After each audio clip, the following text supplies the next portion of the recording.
Hello everyone, आज हम discuss करेंगे व्यापम द्वारा ऑर्गेनाइज किए गए पेपर का, जो कि ड्रग इंस्पेक्टर के लिए पेपर था। अभी जिसका पेपर हुआ था 14 फरवरी को। तो जो 14 फरवरी को पेपर हुआ था उसमें दो एग्ज़ाम थे। लोगों ने जिनने फॉर्म भरा है वो जानते होंगे।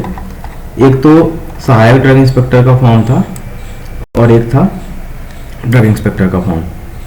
तो ये दो फॉर्म थे, दो तरह के लोगों ने भरे थे। इसमें सबसे पहले यदि हम बात करें तो ये समूह 2 और उपसमूह 3 के अंतर्गत ये जॉब था। इसके अंदर ये तृतीय श्रेणी का जॉब था। इसका अपन सबसे पहले देख लेते हैं सिलेबस क्या था। उससे पहले कि मैं कुछ इंपॉर्टेंट पॉइंटर्स रखूं आप लोगों के सामने, और जो लोग इस एग्ज़ाम को दिए होंगे वो मतलब मेरे से रिलेट कर पाएंगे कि क्या मतलब ड्रग इंस्पेक्टर का जो पोस्ट है, यदि उसके लिए फार्मा की एलिजिबिलिटी रखी थी तो उसमें उनने जो अप्रोच लगाया व्यापम ने क्वेश्चन पेपर सेट करने का, क्या वो सही था? तो वो आप लोग बेटर जज कर पाएंगे। तो इसके लिए सबसे पहले हम देखते हैं इसमें सिलेबस। तो सिलेबस में इसने ये बोला कि विषय संबंधित प्रश्न, तो विषय संबंधित 100 प्रश्न इनने बोले, और जो नॉन टेक्निकल सब्जेक्ट थे वो 100 थे। अब इसमें देखा जाए तो रही बात योग्यता की, अब चलते हैं योग्यता पर। तो अब ड्रग इंस्पेक्टर की पोस्ट रखी है इनने, तो ड्रग इंस्पेक्टर की पोस्ट में इनने योग्यता जो है इसको थोड़ा जेनरिक करने की कोशिश करी, कि जो कि इसमें इनने बोला कि जो सहायक ड्रग इंस्पेक्टर वाला पोस्ट है उसके लिए फिजिक्स केमिस्ट्री वाले भी भर सकेंगे। तो उसमें दिक्कत नहीं थी। चलिए ठीक है, आपने कर दिया, सहायक ड्रग इंस्पेक्टर का पोस्ट है, विथ एक्सपीरियंस ही विल लर्न एंड ही विल अपडेट हिमसेल्फ एंड ही probably be upgraded to the drug inspector post. So there is no issue there. Issue is in the drug inspector post. So on the what basis of Drug and Cosmetic Act they have included the microbiologist in the drug inspector post? I couldn't find anything. तो मुझे ऐसा इसमें कुछ मिला नहीं drug and cosmetic act में। यदि अभी मैं एक आध और वीडियोस डालूंगा जिसमें ड्रग एंड कॉस्मेटिक एक्ट को डिटेल में उसमें एक वीडियो बनाऊंगा, तो देखते हैं इसमें कि जो वैकेंसीज थी उसमें इसने इस तरह का किया। ठीक है, अब चलिए मान लो उनने ऐसी प्रॉब्लम कर दी, कोई दिक्कत नहीं है। बट अब आई बात पेपर की। ठीक है, ये रहा स्वच्छता निरीक्षक का, पहले पोस्ट देख लीजिए। तो ये स्वच्छता निरीक्षक का पोस्ट है, तो इससे अब ये तो स्वच्छता वाले हैं, इसमें हम मतलब एलिजिबल नहीं है। तो अब हम बात करते हैं पेपर्स की। ठीक है, तो जो पेपर्स थे, पेपर्स उन्होंने कैसे लिए, पेपर उन्होंने क्या किया, सबसे पहले बात करते हैं टेक्निकल पोर्शन की।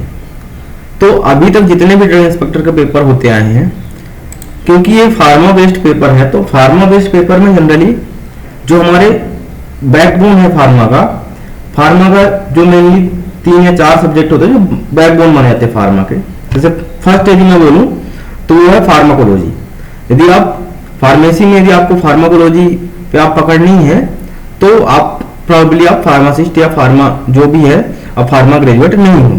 तो जो मेन सब्जेक्ट होता है फार्मेसी का वो होता है फार्माकोलॉजी। तो फार्माकोलॉजी में इन्हें कितने क्वेश्चन पूछे, अभी जब ये सीट आ जाएगी क्वेश्चन आंसर्स की तो मैं उसको भी आपको डिटेल में दिखाऊंगा। If I could remember exactly, I got only 1 question that was on the digitalis side effect. Digitalis side effect पे डिजिटलिस के एक साइड इफेक्ट पे एक क्वेश्चन था, ओनली 1 क्वेश्चन फ्रॉम फार्माकोलॉजी। ठीक है, तो अब ये जो मेन सब्जेक्ट है ये टोटली नेग्लेक्ट कर दिया गया इसको। अब दूसरी सब्जेक्ट की बात करें। ठीक है, अब आप फार्मास्यूटिक्स होता है दूसरा सब्जेक्ट, तो फार्मास्यूटिक्स में हम वही टैबलेट, कैप्सूल और जितने भी डोज फॉर्म होते हैं और ये सब हम पढ़ते हैं, उससे भी हमको क्वेश्चंस नहीं मिले। ठीक है, अब उससे भी नहीं मिले, ठीक है, कोई दिक्कत नहीं। लेकिन जो ड्रग इंस्पेक्टर जो काम करेगा उसको उसके पावर्स, उसके rule regulation, drug and cosmetic act, जो भी हमारा जूरिस्प्रूडेंस का सब्जेक्ट होता है, उससे भी हमको कोई क्वेश्चन देखने को नहीं मिला।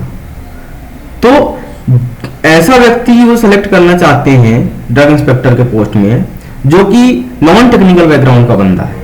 ठीक है, मैं अभी ऐसा क्यों इस कंक्लूजन पे क्यों अराइव हो रहा हूँ, मैं आपको मैं ये चीज बताऊंगा डिटेल में कि मैं इस कंक्लूजन पे क्यों अराइव हो रहा हूँ कि जो पीईबी है वो नॉन टेक्निकल को चूज करना चाह रही है। उसके लिए पीछे रीजन ये है, देखो आप जूरिस्प्रूडेंस जैसे है उसमें आप फार्मास्यूटिकल लेजिस्लेशन पढ़ते हैं, रूल रेगुलेशन पढ़ते हैं, उससे आपको सवाल नहीं मिले। ठीक है, तो जो बंदा होगा जो सेलेक्ट होगा उसको प्रोबेबली इसके बारे में नॉलेज नहीं होगा।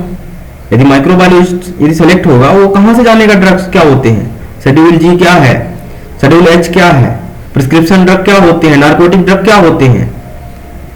यदि कोई डिफरेंशिएट ही नहीं कर पाएगा तो वो कैसे इंस्पेक्शन करेगा। सैंपल उसको लेना है तो उसको पहले तो ड्रग के बारे में थोड़ा बहुत तो आइडिया होना चाहिए ना, तब तो सैंपल वगैरह लेगा या फिर जो भी एनालिसिस करने के लिए भेजेगा या जो भी कुछ करेगा जो भी, तो उसके लिए उसके पहले फार्मेसी का थोड़ा बहुत तो नॉलेज होना चाहिए। अब रही बात नॉन टेक्निकल की आते हैं, मैं क्यों कहता हूं कि नॉन टेक्निकल पोस्ट के लिए बनाया गया था, वो इसलिए क्योंकि आप इसमें क्वेश्चन देखें। फॉर एग्जाम्पल हम नॉन टेक्निकल क्वेश्चन देखते हैं तो उसमें देखते हैं हम कंप्यूटर्स देखते हैं। ठीक है, सबसे बहुत सारे सब्जेक्ट हैं इसमें, जीके है, हिंदी है, इंग्लिश है, बट हम जो है सब एक एक करके सबको देखते हैं कि इसमें क्या क्या था। तो जो कंप्यूटर के क्वेश्चन थे, कंप्यूटर में इनने MS 2007 जो MS ऑफिस के 2007 का जो वर्जन था उससे रिलेटेड ने 3 से 4 क्वेश्चन पूछे, वो भी उसके अंदर डिटेल में शॉर्टकट पूछे कि कौन से टैब के अंदर क्या होता है। तो क्या आप टाइपिस्ट की जॉब के लिए वैकेंसी निकाल रखे हो? आज के टाइम पे हम आर्टिफिशियल एआई की तरफ बढ़ रहे हैं, आर्टिफिशियल इंटेलिजेंस की तरफ बढ़ रहे हैं। ठीक है, तो आज के टाइम पे कौन पर्सन जो है वो एक्सेल और एक्सेल का हो तो मान भी ले, कौन सा ऐसा बंदा है जो पावर पॉइंट और MS वर्ड के जो स्वीट्स हैं 2007 के जो वर्जन हैं उसके कोड याद रखेगा? कौन आईपी एड्रेस की रेंज याद करता है? जब एवरीथिंग जब अवेलेबल है ऑनलाइन तो ये क्यों रटेगा इंसान? तो इसका लॉजिक क्या है क्वेश्चंस पूछने का? ठीक है, कंप्यूटर के क्वेश्चंस हो गए। हिंदी के क्वेश्चंस जो थे वो बहुत ही ज्यादा मतलब ऑकवर्ड थे। मैं मान लेता हूं ठीक है, हिंदी हमारी राष्ट्रीय भाषा है, जो भी राष्ट्रीय भाषा तो नहीं कह सकते लेकिन मातृभाषा कह सकते हैं क्योंकि मैक्सिमम लोग ये बोलते हैं। तो हिंदी में एक साहित्यिक हिंदी इनने पूछी, इनने बहुत ही डिटेल में ग्रामर पूछा, हिंदी पूछ लिया, उसमें कोई दिक्कत नहीं है। लेकिन जो कंप्यूटर के क्वेश्चन थे, जो उसके अलावा अदर सब्जेक्ट्स के जो क्वेश्चन थे, तो वो ऐसे क्वेश्चन थे जैसे कहीं से उठाए गए। जैसे फॉर एग्जांपल मैं मैथ्स के क्वेश्चन लेता हूँ, मैथ्स के क्वेश्चन ऐसे थे जैसे लगता है कि उसको मतलब पेपर बनाने में सिर दर्द हो रहा है। एक ही क्वेश्चन को 3 बार उठा के डाल दे रहे हैं, उसमें केवल ये चेंज कर रहे हैं कि मिस्टर एक्स मिस्टर वाई, कहीं पे और कहीं पे नाम लिख दे रहे हैं, कहीं पे कुछ। तो इस तरह से पेपर बनाया गया कि जो कि प्रॉपरली मतलब जो पर्पस डिफीटिंग है, जो एग्जाम कंडक्ट कराया जो पीवी ने, जो पेपर सेटर था, वो itself it is defeating the purpose of whole exam. You are selecting for a responsible post. It is not a job for a small like group D or anything like where you have to do only clerical work. I am not demeaning the clerical job. It is still good, but the thing is there has to be some differentiation ना, कुछ तो अंतर होना चाहिए। तो इसके लिए इन्हें जो इस तरह की चीजें करी हैं, तो अभी जो पेपर्स आएंगे तो इस पे हम लोग और डिस्कस करेंगे कि जो इसका जो सोल्यूशन आएगा तो हम डिस्कस करेंगे कि रियली में और क्या क्या चीजें हैं। तो और यदि आप लोग कुछ ऐड करना चाहें इस पे तो कमेंट सेक्शन में बताएं, और आई एम श्योर इसके बारे में हम सब लोग एकजुट होके और इसके बारे में स्ट्रगल करेंगे आने वाले टाइम पे। तो मेरा यही कहना है कि व्यापम प्लीज नाम चेंज किया है 3 बार, कम से कम थोड़ा सा काम भी चेंज करो तो थोड़ा सा अच्छा सूटेबल रहेगा। Thank you for listening everyone.